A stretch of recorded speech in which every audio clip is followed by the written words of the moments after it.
ಗೊರ್ಲತ್ತು ಬಳಿ ಭೀಕರ ಅಪಘಾತ ಸಂಭವಿಸಿದೆ. ಈ ಸಂದರ್ಭದಲ್ಲಿ ಪೂರ್ವ ವಲಯ ಐಜಿಪಿ ಆಗಿರ್ತಕ್ಕಂಥ ರವಿಕಾಂತೇಗೌಡರು ಕೂಡ ಸ್ಥಳಕ್ಕೆ ಭೇಟಿಯನ್ನು ನೀಡಿ ಪರಿಶೀಲನೆಯನ್ನು ಮಾಡಿದ್ದಾರೆ. TV9 ಈ ಬಗ್ಗೆ ಐಜಿಪಿ ರವಿಕಾಂತೇಗೌಡರನ್ನು ಮಾತನಾಡಿಸಿ ಮಾಹಿತಿಯನ್ನು ಪಡಿತಕ್ಕಂಥ ಪ್ರಯತ್ನ ಮಾಡ್ತಾ ಇದೆ. ಸರ್, ಈಗ ಮಧ್ಯರಾತ್ರಿ 2 ಗಂಟೆಗೆ ಈ ಒಂದು ಅಪಘಾತ ಸಂಭವಿಸಿದೆ. ಇಲ್ಲಿವರೆಗೂ ಕೂಡ ಟ್ರಾಫಿಕ್ ಜಾಮ್ ಆಗಿದೆ. ಇಂಥ ದುರ್ಘಟನೆಗಳು ನಡೆದಂಥ ಸಂದರ್ಭದಲ್ಲಿ ಎಷ್ಟು ಜನ ಮೃತಪಟ್ಟಿದ್ದಾರೆ ಅಂತೇಳಿ ಈವರೆಗೆ ತಮಗೆ ಮಾಹಿತಿ ಸಿಕ್ಕಿದೆ? ನಮ್ಮ ಈವರೆಗಿನ ತನಿಖೆಯಲ್ಲಿ ಮಧ್ಯರಾತ್ರಿ 2 ಗಂಟೆಗೆ ಅಪಘಾತ ಸಂಭವಿಸಿದೆ. ಸುಮಾರು ಮಧ್ಯರಾತ್ರಿ 2 ಗಂಟೆಗೆ ಅಪಘಾತ ಸಂಭವಿಸಿದ ಕೆಲವೇ ಕ್ಷಣಗಳಲ್ಲಿ ಇಡೀ ಬಸ್ಗೆ ಬೆಂಕಿ ಹತ್ಕೊಂಡಿದೆ. ಅದೃಷ್ಟವಶಾತ್ ಪಕ್ಕದಲ್ಲಿದ್ದಂಥ ಬಸ್ನಲ್ಲಿ 42 ಜನ ಮಕ್ಕಳಿದ್ರು.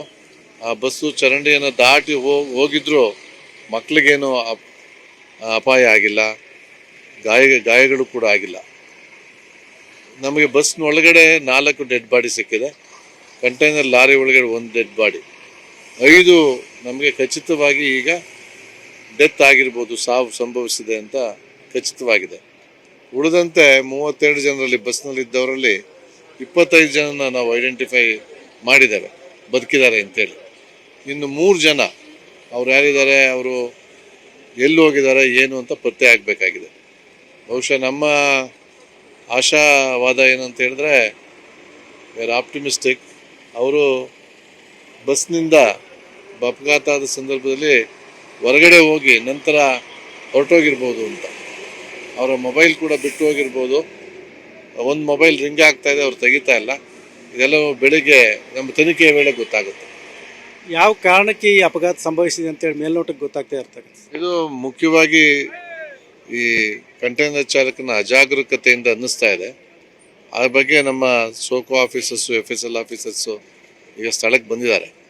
ಅವರು ಬಂದು ವಿಶ್ಲೇಷಣೆಯನ್ನು ಮಾಡಿ ನಮಗೆ ತನಿಖೆಗೆ ಸಹಕಾರ ಮಾಡಿದ ನಂತರ ಅವರ ಅಭಿಪ್ರಾಯದ ನಂತರ ಗೊತ್ತಾಗುತ್ತೆ. ಬಸ್ ಎಲ್ಲಿಂದ ಎಲ್ಲಿಗೆ ಹೊರಟಿತ್ತು ಸರ್? ಸಾಕಷ್ಟು ಫ್ಯಾಮಿಲಿಗಳು ಸಹ ಇದ್ವು, ರಜೆಗೋಸ್ಕರ ಹೊರಟಿದ್ರು ಅಂತಕ್ಕಂಥ ಮಾಹಿತಿ ಇದೆ.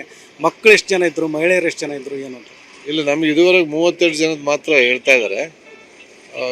ಟೋಟಲ್ 32 ಜನ ನಮಗೆ ಬಸ್ನಲ್ಲಿ ಇದ್ದು ಗೊತ್ತಾಗಿರೋದು. ಬೆಂಗಳೂರಿಂದ ಗೋಕರ್ಣ ಹೋಗ್ತಾ ಇದ್ರು ಅಂತ ಗೊತ್ತಾಗಿದೆ. ಈವರೆಗೆ ಈ ಭಾಗದಲ್ಲಿ ಹೈವೇಯಲ್ಲಿ ಹೆಚ್ಚು ಅಪಘಾತಗಳು ಸಂಭವಿಸ್ತವೆ ಸರ್. ಹಿಂದೆ ಮೇಟಿಕುರ್ಕಿ ಅಂತಕ್ಕಂಥ ಗ್ರಾಮದ ಬಳಿ ಇದೇ ಹಿರಿಯೂರು ತಾಲೂಕಿನಲ್ಲಿ 8 ಜನ ಇದೇ ರೀತಿ ಸಾವಿಗೀಡಾಗಿರ್ತಕ್ಕಂಥದ್ದು. ಈ ಒಂದು ಅಪಘಾತಗಳ ತಡೆಗೆ, ಈ ರೀತಿಯ ಪ್ರಕರಣಗಳನ್ನು ತಪ್ಪಿಸಲಿಕ್ಕೆ ಯಾವ ರೀತಿಯ ಕ್ರಮ ಕೈಗೊಳ್ಬೋದು ಸರ್? ಇಲ್ಲ, ಇದು ಸತತವಾದ ಪ್ರಕ್ರಿಯೆ. ಒಂದು, ನಾವು ಪೊಲೀಸ್ ಕಡೆಯಿಂದನೂ ಕ್ರಮ ಮಾಡ್ತಾ ಇದ್ದೀವಿ, ಎನ್ಫೋರ್ಸ್ಮೆಂಟ್ ಮಾಡ್ತಾ ಇದ್ದೀವಿ, ಹೈವೇವ್ರ ಜೊತೆ ಕಾಂಟ್ಯಾಕ್ಟಲ್ಲಿದ್ದೀವಿ, safety improvements, road safety measures ಮಾಡ್ತಾ ಇರ್ತೀವಿ. ಅದೇ ರೀತಿ ಚಾಲಕರು ಕೂಡ ಭಾಳ ನಿಯಮವನ್ನು ಪಾಲಿಸಿ ಅವರು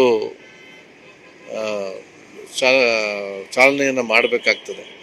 ಯಾಕಂದರೆ ಇದು ಕೇವಲ ಪೊಲೀಸ್ನವ್ರು ಎನ್ಫೋರ್ಸ್ಮೆಂಟಿಂದ ಮಾತ್ರ ಆಗುತ್ತೆ ಅಂತ ನಾನು ಅಂದ್ಕೊಂಡಿಲ್ಲ. ಎಲ್ಲರೂ ಕೂಡ ಕೈ ಜೋಡಿಸಿ ಈ ಒಂದು ಸರಿಯಾದ ಸೇಫ್ಟಿ ಕಲ್ಚರ್ನ ರೂಢಿಸ್ಕೊಳ್ಬೇಕು. ಈಗ ನೋಡ್ತಾ ಇದ್ದೀರ ನೀವು, ಸ್ಟ್ರೈಟ್ ರೋಡ್ ಇದೆ, ಇಲ್ಲಿ ಅಪಘಾತ ಆಗೋದಕ್ಕೆ ಕಾರಣನೇ ಇಲ್ಲ, ಅಪಘಾತ ಆಗಿದೆ. ಇದು ಚಾಲಕನ ಅಜಾಗರೂಕತೆಯಿಂದ ಆದಂಥ ಅಪಘಾತ ಅಂತ ಮೇಲ್ನೋಟಕ್ಕೆ ಅನಿಸುತ್ತೆ. ಕೊನೆಯದಾಗಿ ಈಗ ಫರ್ದರ್ ಇನ್ವೆಸ್ಟಿಗೇಷನ್ ಯಾವ ರೀತಿ ನಡೀತಾರೆ? ಯಾಕಂದರೆ ಬಾಡಿ ಯಾರ್ದು ಅಂತಕ್ಕಂಥ ಐಡೆಂಟಿಫಿಕೇಷನ್ ಆಗಬೇಕು, ಮತ್ತು FSL ತನಿಖೆ ಆಗಬೇಕಾಗುತ್ತೆ, ಮತ್ತು ಬಾಡಿ ಹಸ್ತಾಂತರ ಮಾಡ್ತಕ್ಕಂಥದ್ದಾಗಿರ್ಬೋದು. ಯಾವ ರೀತಿ ಪ್ರಕ್ರಿಯೆ ನಡೀತು ಸರ್?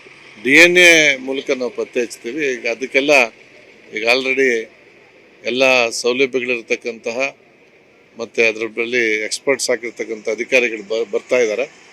ಬೇಗ ಆದಷ್ಟು ಬೇಗ ಮಾಡ್ತೇವೆ. ಇದಿಷ್ಟು IGP ರವಿಕಾಂತೇಗೌಡರ ಮಾತು. ಕ್ಯಾಮ್ರಾ ಪರ್ಸನ್ ಮಂಜುನಾಥ್ ಜೊತೆ ಬಸವರಾಜ್ ಮುದನೂರು, TV9 ಚಿತ್ರದುರ್ಗ.